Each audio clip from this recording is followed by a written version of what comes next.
jeżeli o tym, czy są wolne miejsca, tak? Ale na razie nikt nie stoi, wiesz? Na razie jest jeszcze spokojnie. Zapraszamy do przodu, tu są nadal wolne miejsca, także jak ktoś się poszukuje miejsca wolnego, to tutaj zapraszamy na przednie rzędy. Jeżeli ktoś z Państwa trzyma też jakieś swoje okrycia bądź torbę na siedzeniu obok, to też będziemy wdzięczni za udostępnienie takiego wolnego miejsca, ponieważ chcemy, żeby każdy z Państwa wygodnie sobie mógł uczestniczyć w sesji. Nie, to nie jest rola menadżera. Nie słychać cię. Trzeba chyba, no, ja powiem, że albo ten... Ja mam to przy ustach.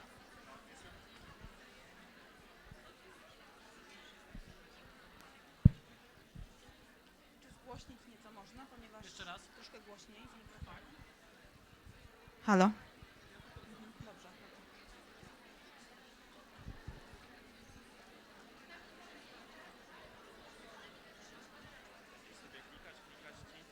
Klikać. Będę klikać. Albo ty klikasz.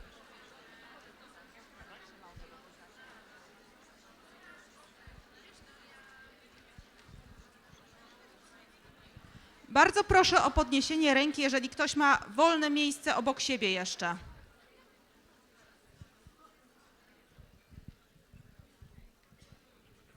Dziękuję bardzo.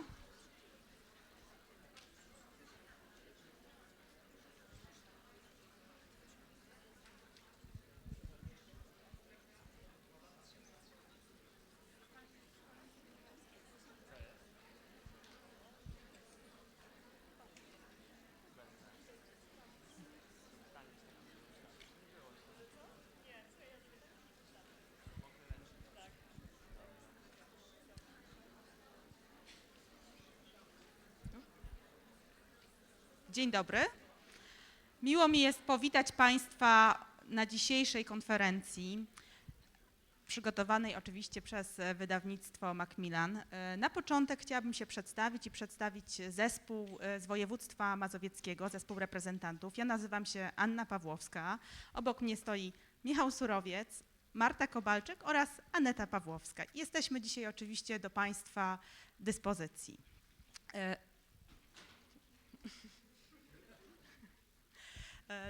Zanim rozpoczniemy sesję, chciałabym przedstawić kilka technicznych informacji. Otrzymali Państwo, przepraszam najmocniej, jest z nami oczywiście dzisiaj księgarnia językowa, księgarnia Akademia, która oferuje materiały wydawnictwa Macmillan z 20% rabatem. Patronami medialnymi dzisiejszego wydarzenia są czasopisma Języki Obce oraz The Teacher.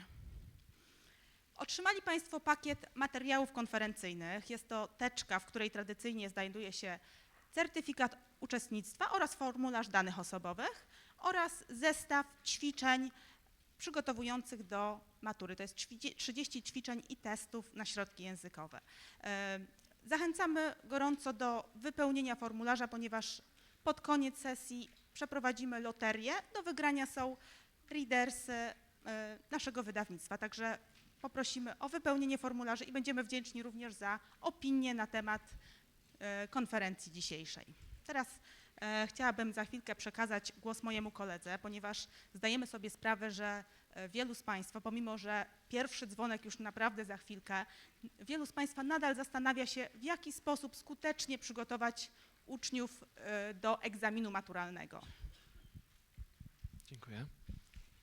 Otóż tak, w rozmowach przeprowadzonych z Państwem okazało się, że w zdecydowanej większości przypadków prowadzą Państwo klasy, w których mają Państwo do czynienia z uczniami zdającymi maturę na poziomie podstawowym, jak również maturę na poziomie rozszerzonym.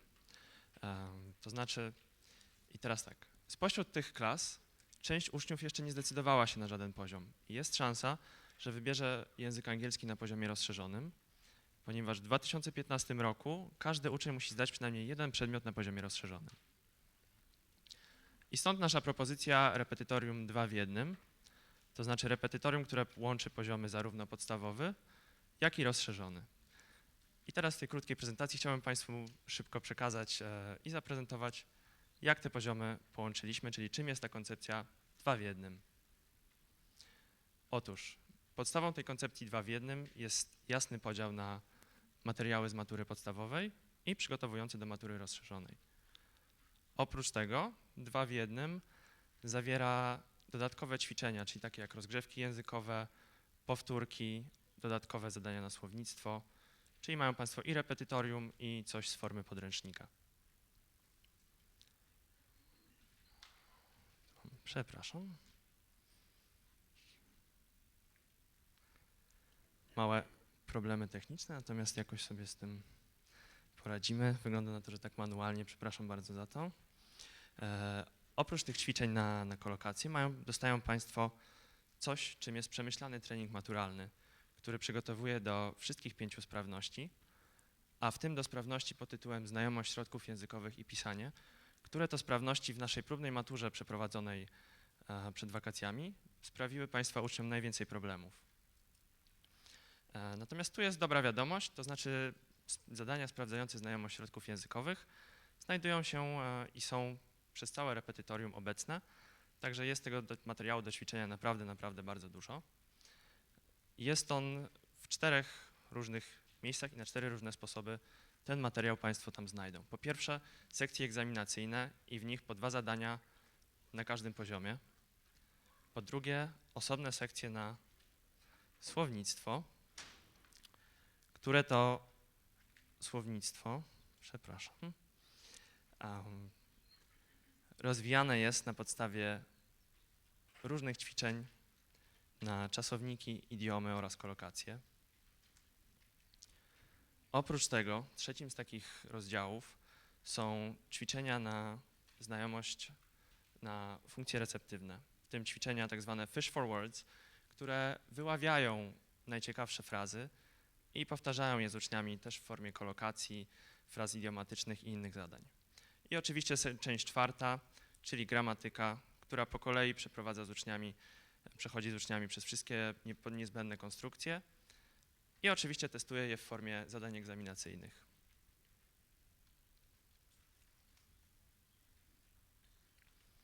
No dobrze, i teraz sprawność pisania, tak?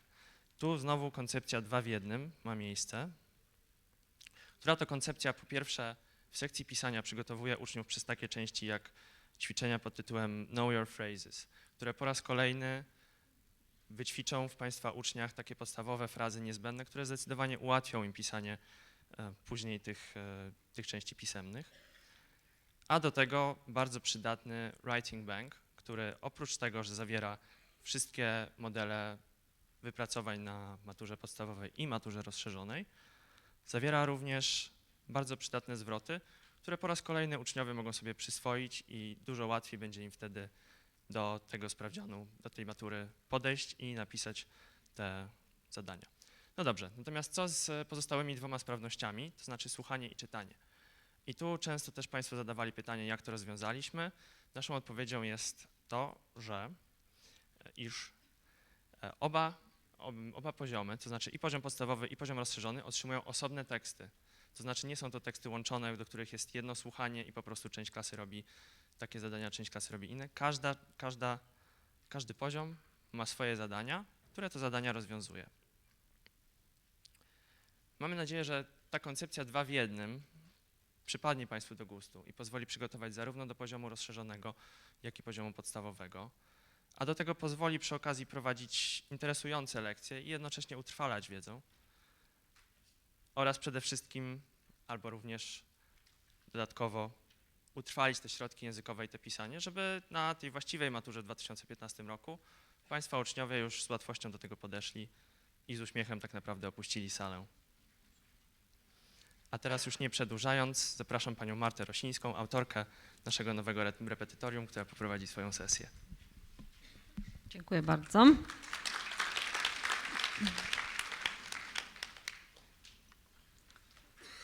Wiesz co, wyjmijmy może tego na tego. Zdecydowanie.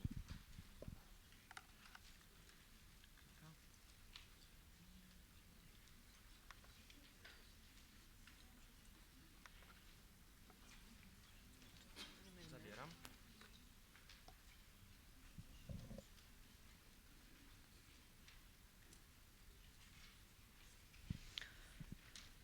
Okay. Hello.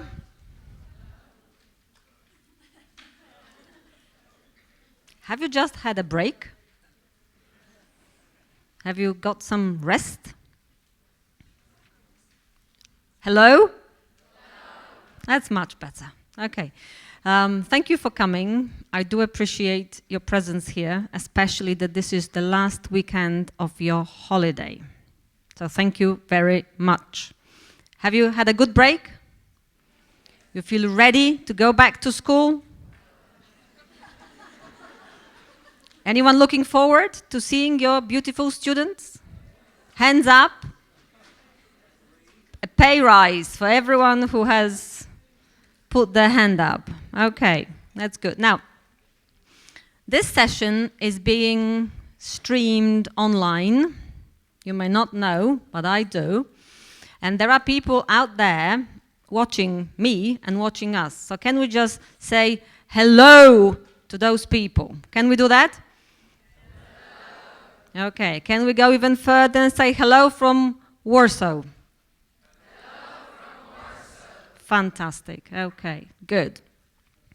Now, when you look at the first slide, you may be a bit puzzled by my choice of the photograph. I hope you can see this well enough. The photograph shows a bird that has gone fishing. And you might be puzzled why I want to talk about fishing, as we are kind of teachers, aren't we? Can anyone here fish, or have you been fishing at all in your life? Hands up if anyone has gone fishing ever. Was it a good experience? As good as teaching? Sitting and waiting for the final result? That never happens. Yes, okay.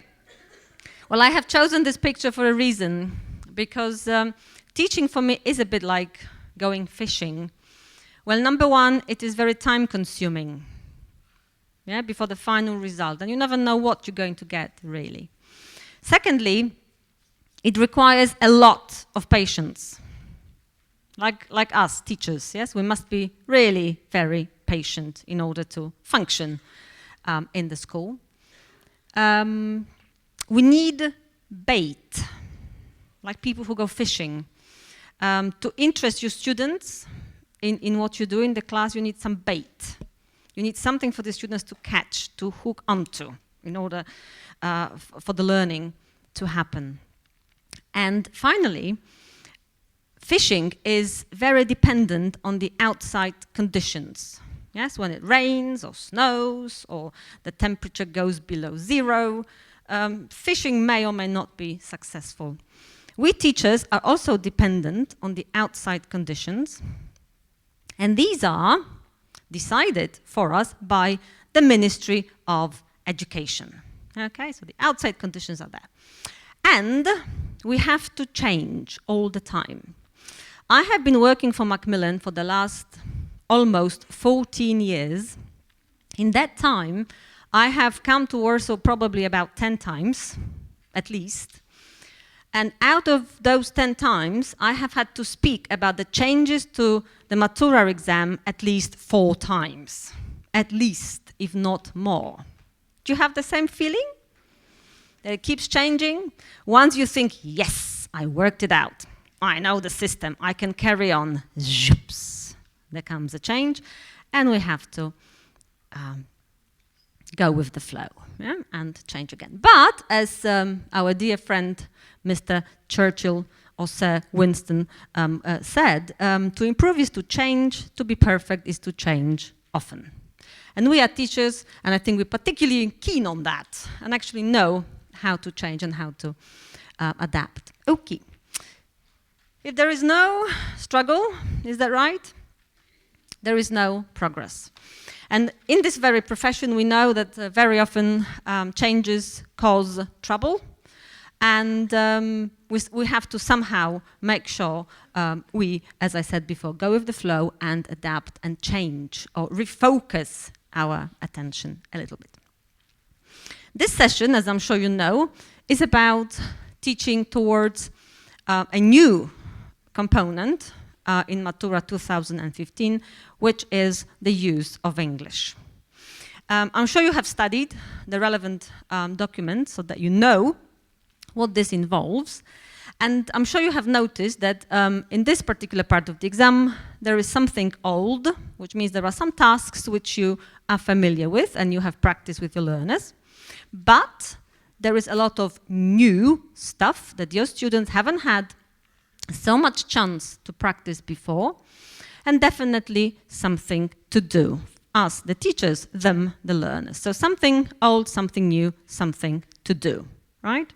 That awaits us in the future. In a moment, I'm going to tell you a little bit about the mock test that we here at Macmillan conducted last spring, and the results of this test.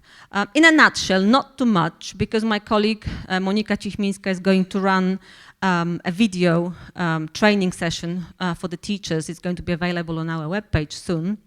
And she will take you through the whole process of carrying out the test, as well as the results of every single part of the exam. But I'll just mention this in a nutshell in a moment. But before this happens, I'm going to ask you to turn to your partner, smile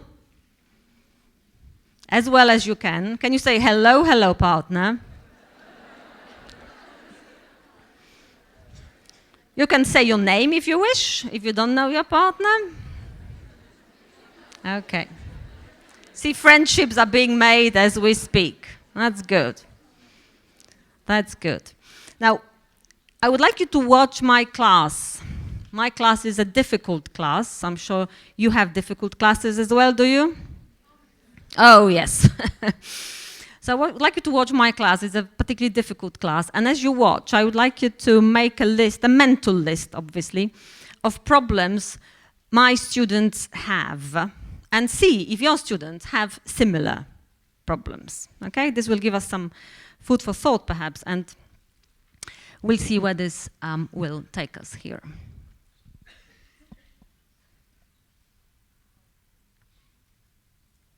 Hey, aren't we all in the same English course? Oh yeah, how's it going? Not bad, except I sometimes have trouble with my grammar, isn't it? I mean, sometimes I'm perfect, but other times I don't, won't they?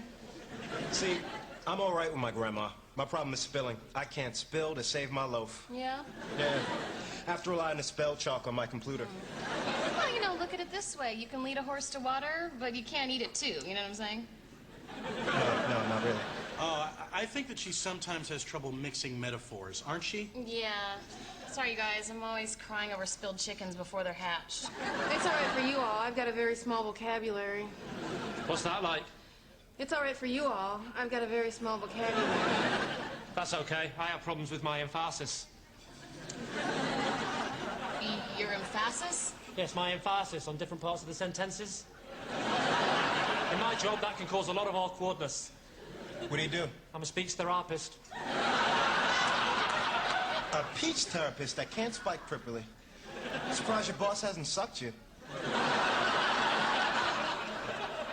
It's all right for you all. I've got a very small vocabulary. Can I make a suggestion? Why don't you purchase a dictionary? You'll save yourself a lot of embarrassment. I tell you what, why doesn't we all try studying together, isn't it? How doesn't next week sound, didn't we? Great idea. Fabulous. Yeah, you give him an inch, it's worth two in the bush. It's all right for you all. I've got... Shut up, isn't it? Similar class? Yes. Obviously not my class. What a shame. What were the problems?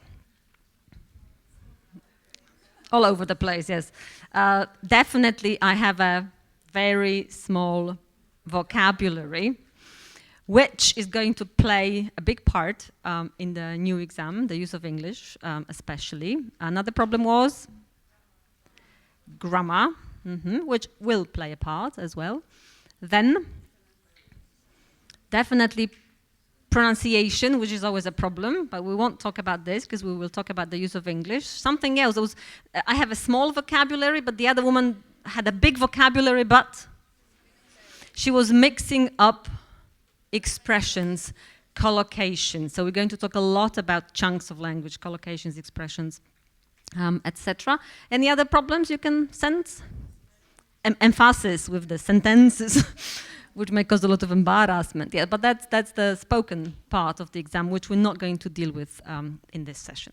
Right, so I'm glad you have students of the similar difficulty here. And let's move on. Now, going back to the results of the test I mentioned, the mock test that was carried out across Poland, that actually validated a lot of our fears and ideas about what the students might have problems with. At the basic Matura, the average, I would say, score was about 61.6%. So the students managed to do as much as that in their basic Matura. Is this result satisfactory? Maybe satisfactory. Is it satisfying? Definitely not. So there is some room for improvement. At the extended Matura, however, this is neither satisfactory nor satisfying. The score was, as you can see, pretty low, under 32%, which obviously stems from the fact that the tasks are pitched at a much higher level and obviously involve much more language manipulation on the part of the learner. Now, at the basic Matura, students really had less basic problems. The greatest obstacle appeared in these tasks. Multiple choice, both lexical and grammatical items, completing the sentences with one word, which is connected with multiple meanings.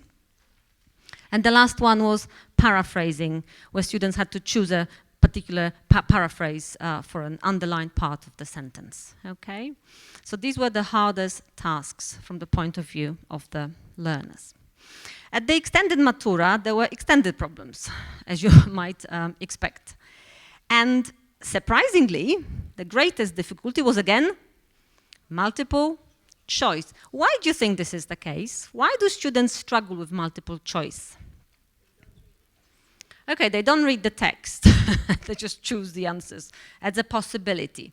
But those who read the text, I assume there are 5 in the whole.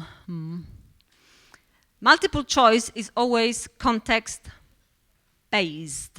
And in order to choose the correct answer, you really have to read what happens before and what happens after the gap, and not necessarily just that. You might have to go much earlier in the text or much later in the text in order to choose the right answer. Gap fill, again, because it requires a lot of lexical and grammatical competence in order to be able to fill a gap with the correct word. You really have to understand and know a lot of vocabulary and a lot of grammatical structures to cope. And finally, translation. Translation was one of the worst performed tasks in that mock test. Translation, where students have to translate a part of a sentence. And in my talk, we're going to talk about how to deal with this, what we teachers can actually do. Let's have a look, first of all, at different task types and their consequences for us teachers and for our learners. I have taken these tasks from Informator Maturalny, okay, to be more objective. They don't come from our repetitorium yet, they come from Informator, so that it shows you exactly what the change is about, okay? Now, when you look at this one, this is this multiple choice task, which caused so much trouble for our learners. If you look at what the correct answers should be, you will see that there's really not much grammar in there. Obviously, there is some, but a lot of this is actually heavily lexical. And the correct answers are, for example, a few, at the time, or get our message across. So this is mainly lexical. If you have a look at this task, another use of English task, where students have a very short dialogue and only one option fits in, and they have to choose. What is being tested here? Did you enjoy the film? not really to tell the truth. That's a pity. This is functional English, spoken English, okay, that the students have to deal with. What about these two at the top? This is the multiple meanings of words. Have a look at the first example. My brother will have to look, and you can say look after, look for, look at. All of these are valid expressions, but you have to read the context to choose the right one, because the second sentence comes after, and it makes you choose after as the correct answer. The same goes for 7.2. 9.1 comes from a different task here, which is connected with translation. If you get your students to translate czekamy, what will they say? We waiting? Are your students good enough to say we are waiting? Come on, you are in very privileged position sometimes. Okay, so anyway, they will produce we are waiting or we wait. Whereas what is needed is because of the context. Yeah? So that's why translation proved difficult. Well, one of the reasons why translation proved difficult. What about this one? Another type of a task, paraphrasing. Will you do something for me? Obviously must be replaced by, can you do me a favor?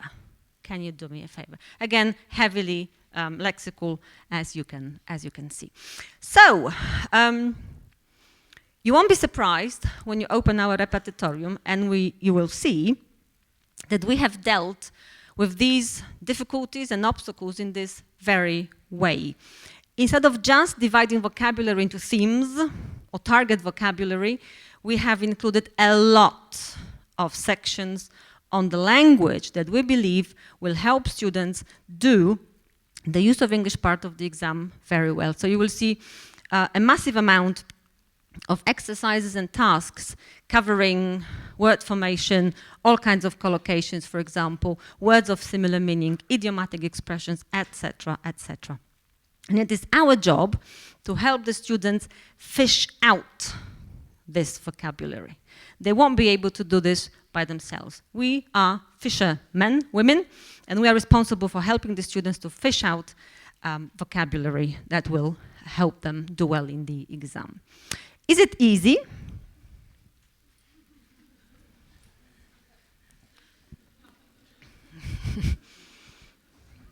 It always looks easy, doesn't it? Teaching vocabulary is pleasant, is exciting, don't you think? It's more exciting than grammar. But yes, but it's not always easy. Well, fishing is exciting too. If you go there for the first time, you think, wow, I'm going fishing, I haven't been before. But it gets pretty tricky, yes? And we need, as teachers, to have something that is called fishing tackle, which is a kit, a system, an idea of how we are going to progress, how we're going to make sure our learners get what they need to get, what kind of bait we are going to use. So shall we go fishing? Are you ready? Okay, so let's go fishing. First of all, we have to distinguish between target vocabulary and non-target vocabulary. For years, we have been obsessively teaching target vocabulary. Yes, so we have a list of expressions to do with traveling. It's never long enough. Teachers tend to photocopy 500 more than books tell them to do. And students study, learn by heart all kinds of thematic words, which is fine. Students need a lot of target vocabulary to be able to cope with reading and listening. Yeah? This is, after all, what helps them sort of communicate on a particular topic. And that's fine, we still need that. But the new exam will necessitate a different approach as well. We will have to look at non-target vocabulary even more. And have a look at that again. Where do these phrases come from?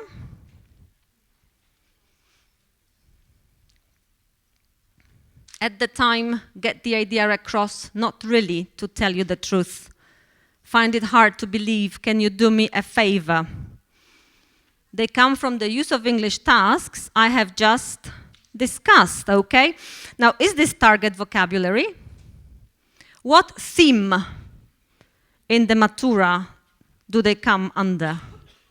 Is it człowiek, dom, podróżowanie, zakupy? None. This is non-target vocabulary that, as you can see, is heavily tested, but doesn't come under any topic, any matura topic. So this is a challenge. Now, non-target vocabulary is also less predictable for us teachers, because think about the topic of sport. If you have students at the sort of A2 level, the word referee makes sense, yes? Referee is okay. But the word umpire, you would assume, well, it's too difficult, let's teach them later on at B2 level, for example. Yeah? But when you think about the phrase, can you do me a favor, is it A2 or B1 or B2 or C2? What is it? It's absolutely everywhere. Yes, exactly. So the challenge of teaching non-target vocabulary is definitely greater. Right, let's not panic, because we will help you fish for words.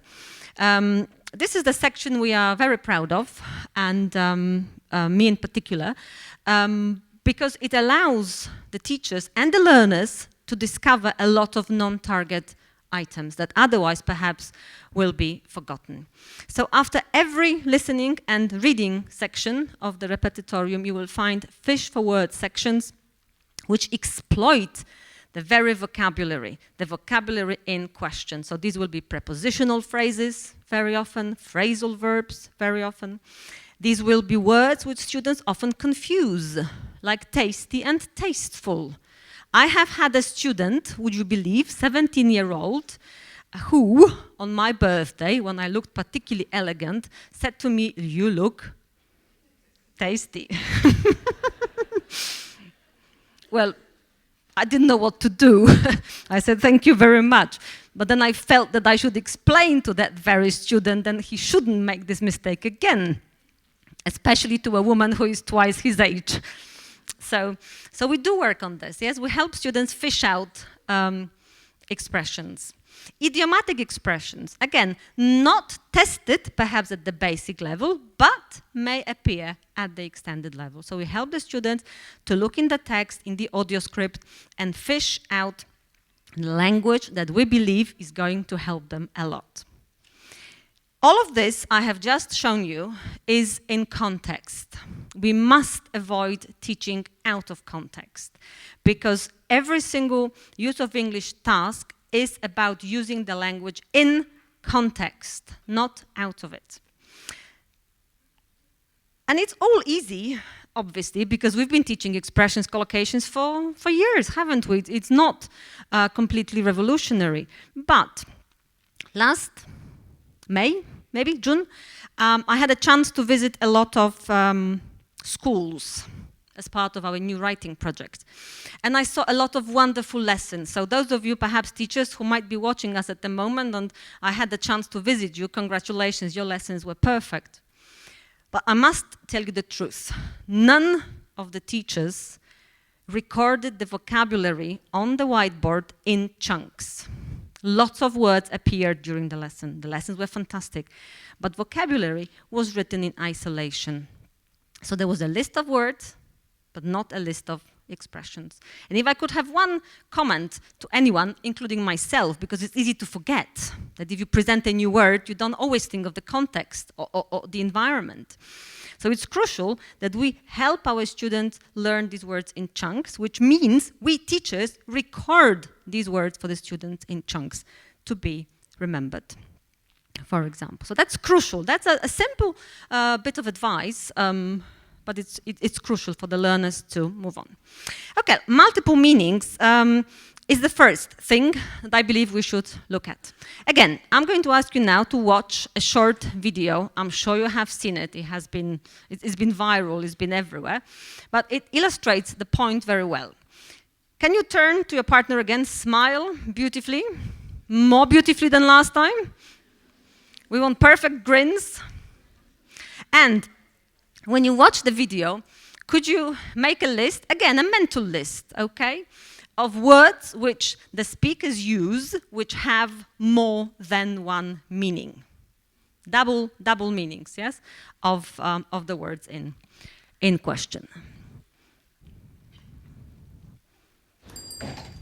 I bought something from you last week, and I'm very disappointed. Oh, yeah? What's the problem? Yeah, well, my BlackBerry is not working.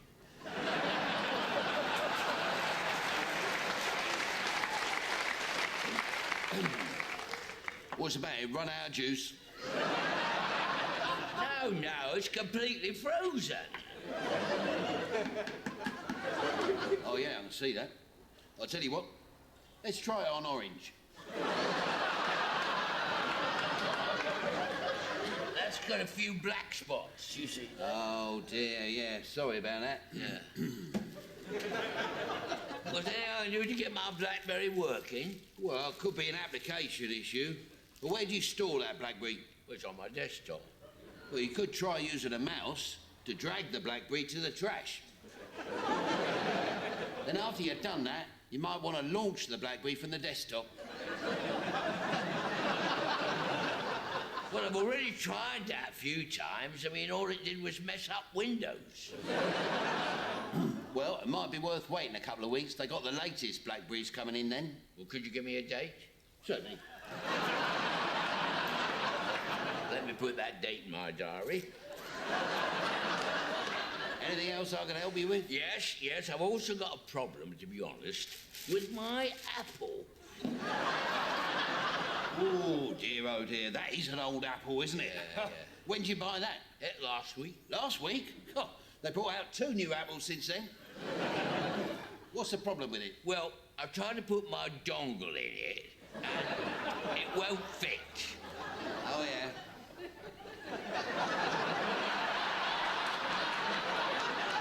And how big's your dongle? Well, I don't know much about these things, but my wife's seen a few dongles in her time. And she says it's a little bit on the small side. Well, I'm afraid there's not a lot I can do about that. Tell you what, let me try booting it. No, it's crashed.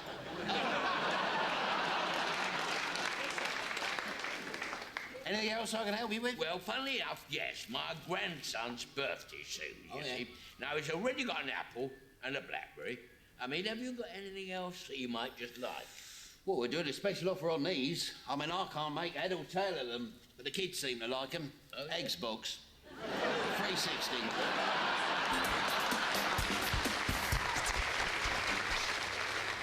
Fantastic. 2 Ronnies, you may have seen this, have heard of them. Great sketches. Anyway, you laughed. Why? Because you understood the different meanings of the same words. Your students won't laugh because they won't understand a lot of that. So you must understand how difficult it is for your learners to work with words that have more than one meaning. And in English, as we know, almost every single word, maybe except from Anne, although this could be a name as well, has a double meaning. Now the students think, okay, I learned the word, I know it, ha! And there comes another meaning, and very often another one and another one. So students need a lot of help in order to know the system, basically, to be made aware of that especially. Okay, so let's move on and see what we can do. Again, in our repetitorium, we pay particular attention to multiple meanings, and you will come across a lot of tasks and exercises where we strengthen this particular skill. Again, we help the students to fish out particular words and phrases here. For example, conduct. What can you conduct? You can conduct an experiment, but you can conduct an orchestra. This is not the same from the point of view of the learner, because it's not the same in Polish. So it's not easy for the learner to understand conduct, but conduct has this meaning and that meaning. How do I, as a learner, cope with this?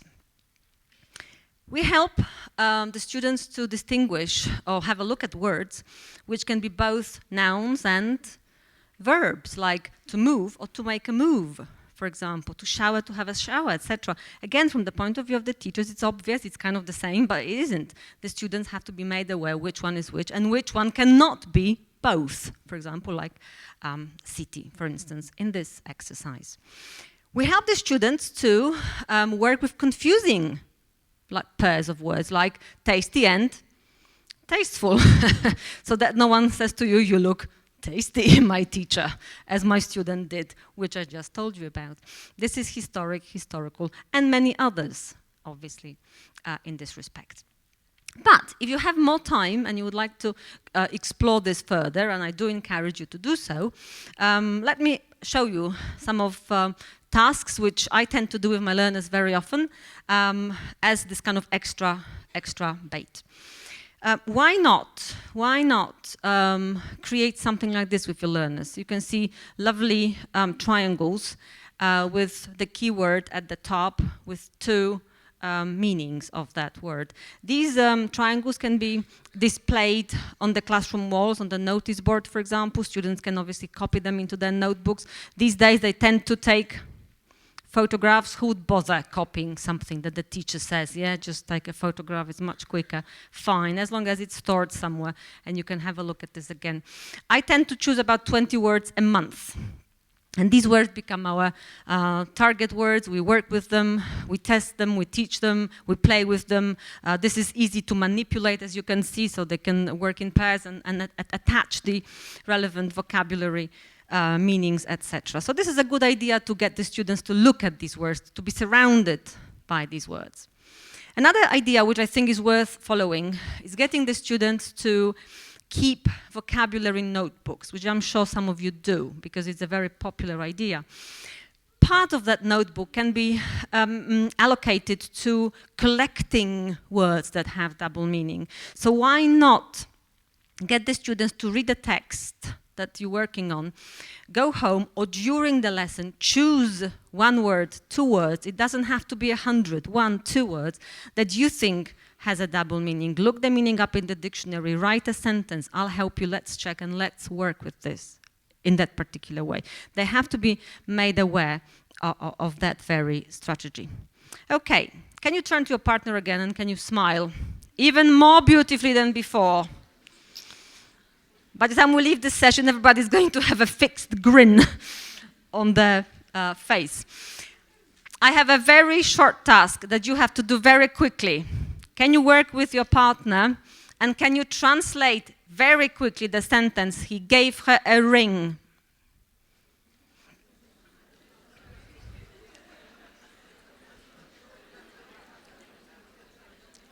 What is your translation?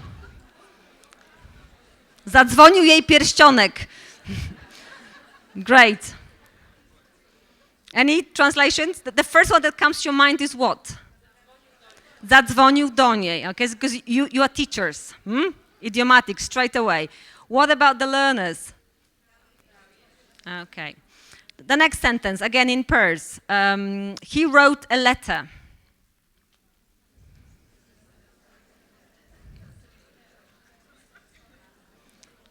Okay, your first translation is? Napisał list. Any other suggestions? Napisał literę. Okay. The last one. Where is the club?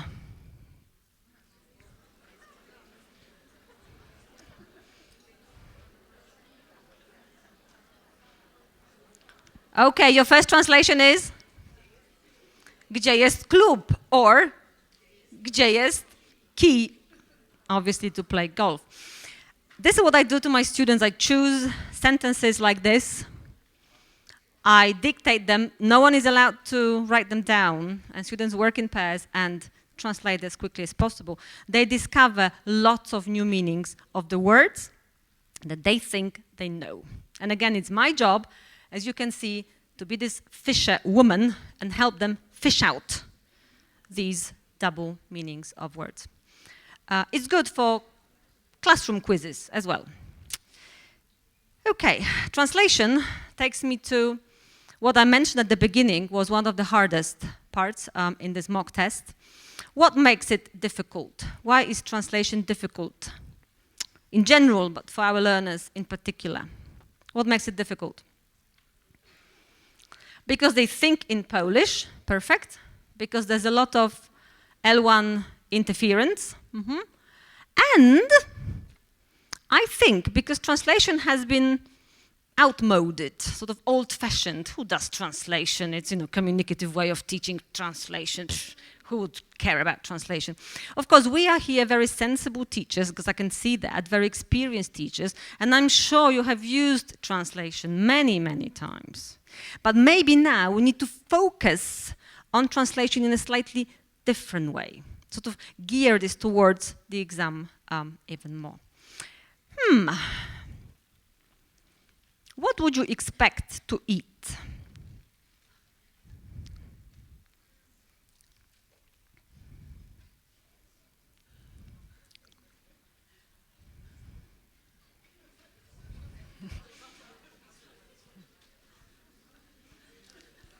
This is a genuine bit.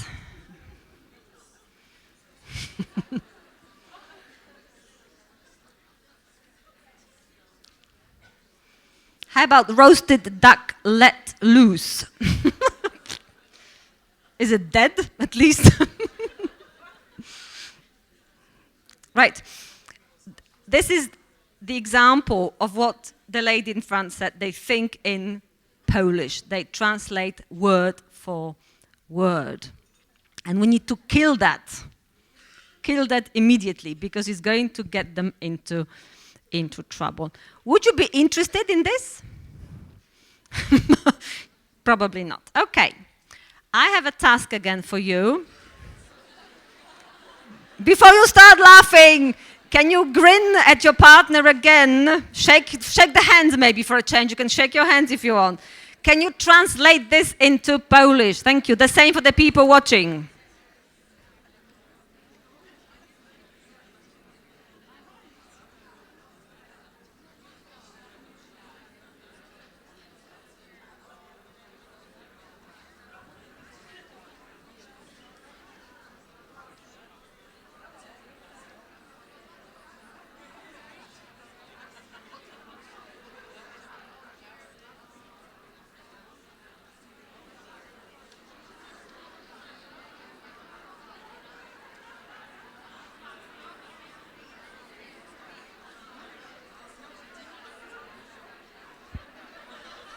Okay, are we ready? Yes? The first one? That's good. Number 2.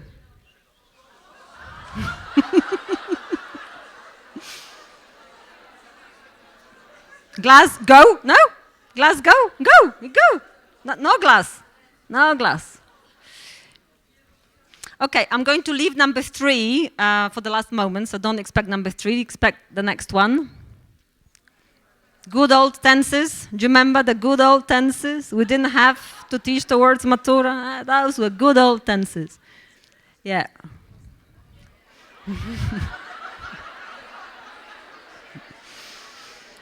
Oh, Jelen. So every time you say something, oh dear, mind what you're saying. And the last one, roboty drogowe. Okay. Which one is the best? Glasgow, because it's the most surprising. It stands out. Yes, usually the case. Okay, I left number 3 for a reason, and this is coming. This was go on people, is obviously wyjść na ludzi. And this is what what students do. Wyjść, go, na, on, ludzi, people. Now, what's wrong with this, my teacher? Go on people. So, when we focus the attention, we do focus this properly. And again, with this in mind, this is one of the tasks from the new exam, where, as you can see, students have to translate parts of the sentences. This is partly grammatical, partly lexical, which perhaps adds to the challenge, by the way. And in order to help the students not translate or not to mistranslate, we need to do some work again with our learners. So, with this repetitorium, again, I was responsible for the use of English section, so I had a lot of freedom to present my own ideas I use with my own learners to refocus their attention. So for example, this is basic. Musiałem. We want the students to tell us the modal verb, the tense, then think. Switch on the thinking. What needs to happen, what you need to do in order to get the proper translation. So we need to go through this process of sort of step-by-step process of getting the students to think about translation. Okay, lepiej nie pożyczaj. Lepiej is one word in Polish. In English, this is covered by a structure. So you can't just say better. That won't do. You will lose points. You have to think. How do you say that in English? Okay, before you translate. So do some thinking here. We encourage students to compare Polish and English. This one is the students have to go back to the audio script and find the English equivalent of these particular sentences. Why not? Where it comes to the fore is in the speaking and writing sections of the repetitorium, where we have decided to use a particular approach. First of all, there's this box called Know Your Phrases, where we allow the student to compare English with Polish. These are ready-made chunks that then the students can use in their speaking or their writing tasks. So we want them to have a look, to compare, to stop for a while, to have the time to compare how these two systems work. Before, we want the students to activate. So study, learn, use, later on to activate, before we throw them at the deep end and give them a matura task to complete. So this translation here will also help the learners do that. Now, if you want more, obviously, to do, and you have time for the students to have more fun, perhaps, I tend to do this. It's very quick. It doesn't need much preparation. Provided you use proper vocabulary, it always works. You can dictate expressions, as you can see, or sentences in Polish to get the student to translate them into English. Again, pretty quickly, like he gave me a ring. It's just the difference is, could we please concentrate on things like fixed expressions that cause problems, or functional English, like, can you do me a favor, for instance, okay? You can also dictate some expressions in Polish, give answers and get the students to choose which one is the correct translation. Right. This is an example of the task I very often do with my learners. Maybe some of you do as well. I give them the options. In this case, you have look, join, and attend. They cause problems if you translate word for word. So I give them the verbs in this exercise. 3 sentences which have to be translated with the use of the words above. So spójrz na to is obviously look at this. What our students say? Look on. Look on, because no spójrz na, no, obvious. On chodzi do pierwszego LO. You can't use go to. That's not your option.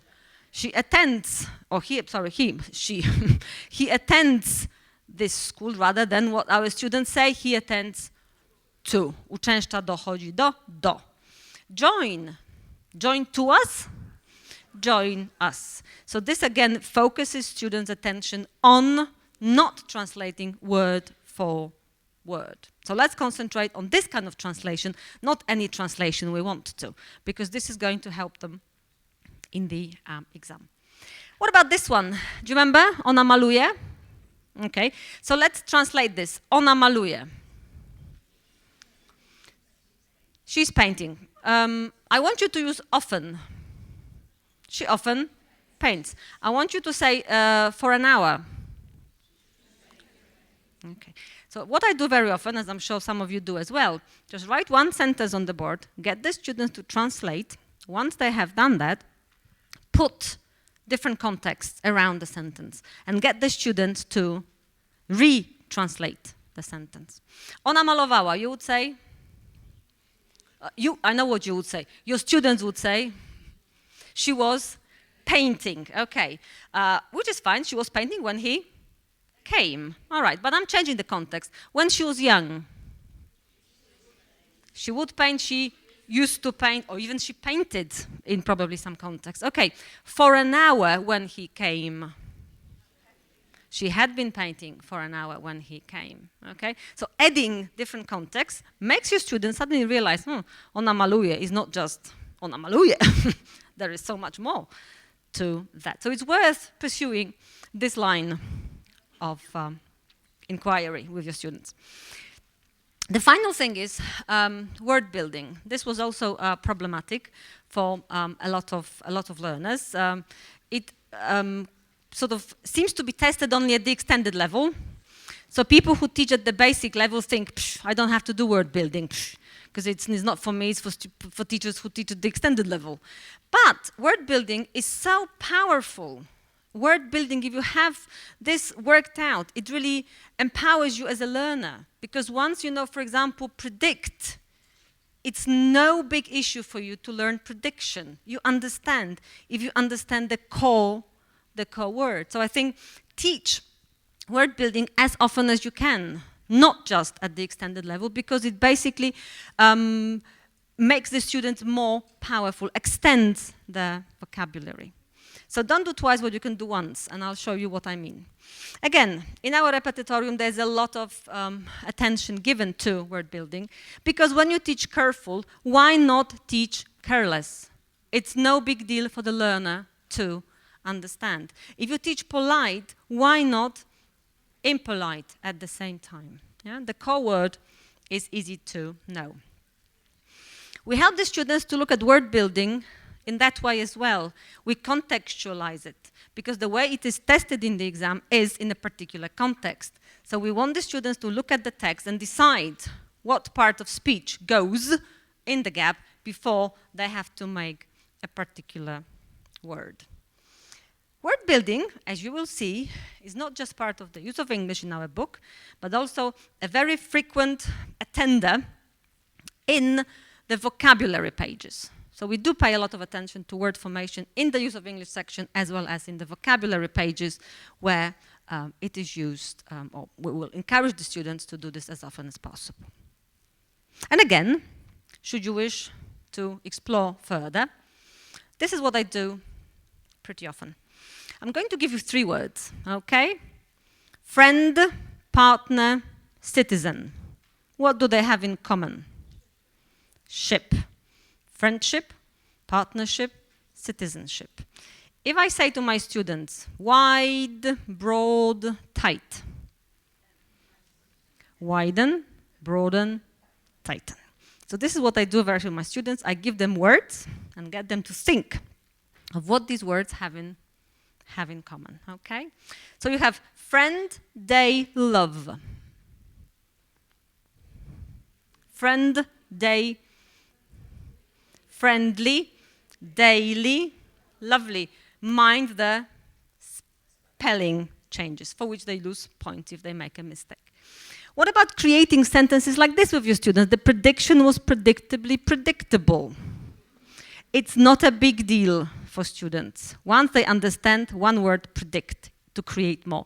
How about the next one? The competitors competed in a very competitively. Okay, again, if they understand compete, it's not a big deal to work out what the other words mean. What I do very often as well is the following. I choose a text that is rich in language, that I can explore, again, fish out for interesting words. And this one is actually a classic example of such a text, where you have document and documentary, fascinating, motivating, etc. It's a punctuality, lots of words that just beg you, please explore me, teacher, do something, don't leave me alone. I want to stand out. I want my students to look at me. So what I do, and I must warn you, it works particularly well if you have a laptop technology or interactive whiteboard, otherwise it's time consuming. You take out sentences from this text and you present them to the students like this. Once they have studied the text, okay, you want them to look at the sentences that are sort of half presented and come up with the rest of the of the word, yeah? And then again compare with the original text. The students can do this. You don't have to do this, actually. You can get the students to copy them, even onto the blackboard in your class. Okay, this is the last bit here. My favorite game when it comes to word formation is called My Bluff. You give the students, you put them in pairs, groups. You give them, let's say, one word such as Spanish, and you ask them to create 3 words. 1 correct word, 2 incorrect ones, for the other pair to decide which one is which. Some people say, oh, no, this is working with mistakes, this might cause problems, students will remember the wrong words. Funnily enough, in my experience of about 22 years, they remember the correct one because they learned it. They thought, oh, I thought it was always that. It isn't? Oh, how shocking, okay? And I'll show you some examples of what my students have produced.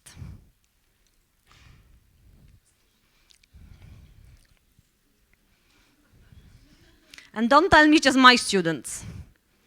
Investigation all the time. So when they learn it is not investigation, it is investment, they remember. Rivalization obviously is not what we need. How about concuration? Concurrencia, concuration, I love that. So again, it's not even that, it's a completely different word.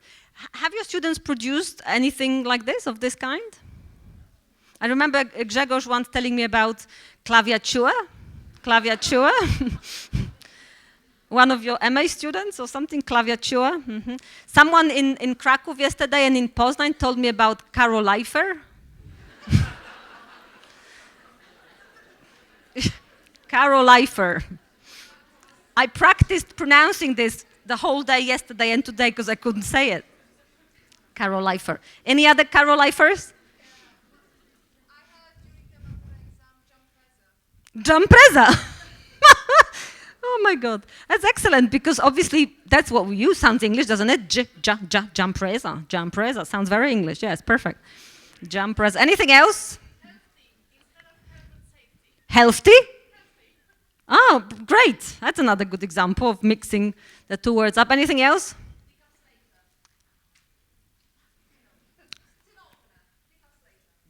Decapsulator, meaning?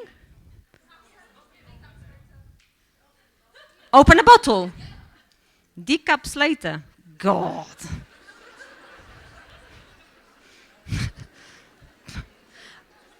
Did you understand? Did you understand when the student said it, or did you figure out straight away?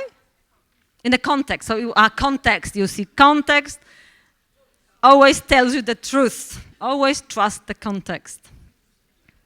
I'm sure everybody has an array of these. So basically, this exercise does help with word building. And believe me, word building empowers the learner. It extends their vocabulary automatically. Automatically. Right, to come to an end, I would like you to watch one more lesson. This lesson is conducted by a great teacher. And I would like you to listen and tell me what questions he asks. What questions he asks. And why I believe his questions are so great. Okay, so let's watch our final bit. Silenzio! What do you want? You're supposed to be studying the books. Who say so? I say so. Yeah? Look, professores are putting me in charge. You got to do what I tell you. Now, I'm going to ask you the questions, and you're going to give me the answers. Hokey cokey. Ali. Yeah, yes, please. What is a noun? Oh, blimey. It is very simple. Nauna is a lady who is living in a convent. Kasanana, Jamila. What's the plural of a thief? The plural of a thief. A thief. Robbers. No, not the robbers. Look, these are robbers. One a thief, two thieves. That's better. Max, what's the opposite of bitter? Lotter. That's not right. Sure it is. Opposite of bitter money is lotter money. One, I ask you the question. What is the name for a group of cows? Por favor. Hey, come on, you know what I'm saying. You might have fooled Professor, you're not to fool me, huh? Now, what's the name for a group of cows? I don't know. A herd of cows. Por favor. Herd of cows. Sure, I heard of cows. Santa Maria, a herd of cows is a lot of cows. And you speak a lot of balls. Thank you, Giovanni. Oh, thank goodness you're back. I tell you, Professor, I don't know how you put up with all these foreigners. Right. A good teacher. Perfect teacher. Why? Because the questions that he asked were varied. What kind of language was tested? The opposites, plural singulars, collocations, multiple meanings, homophones, heard, etc. So he was using a variety of questions. And our teaching will only have to do that. That's simple, isn't it? Get the students to work on different aspects of English. I welcome the change, don't you? I think it's going to give us more opportunity to teach more varied vocabulary from now on. So I think he was the perfect example of a perfect teacher. Okay, now, just to sum up, and what I've been talking about here is that in order to do well, or help our students to do as well as possible, we need to do the following. Don't forget that we have to expose them to target and non-target items. Target language is not longer enough. By target, I meant theme, matura topics, okay? Explore meaning and use as much as possible. Give the opportunity to filter this through either writing or speaking, for example. Practice especially the language your students have had very little chance of doing so far, like multiple meanings, for example. And finally, try to look out for words. Help the student fish out the words. Help them notice the words. Without your help, they are not going to be able to do this by themselves. So, this use of English is something old, something new, but as you can see, also something to do. It's our wierszyk for the weekend that we can practice. So, I fish, therefore I am, and I believe therefore I am still a teacher, because I can fish. You have different fish in your, or fishes, as people say, in your classes. I'm sure you have some horrible sharks, do you? But most of them should be fine. Some of them are very good fish. They swim very fast, but some take their time to get from place A to place B. So I hope some of these activities will cater for different competencies that your students have and different levels of your learners. I hope also that before Monday you will have a chance to have a look at our repetitorium and see what you can fish out there for yourself. And thank you. That's it. Bye-bye, people out there. Thank you.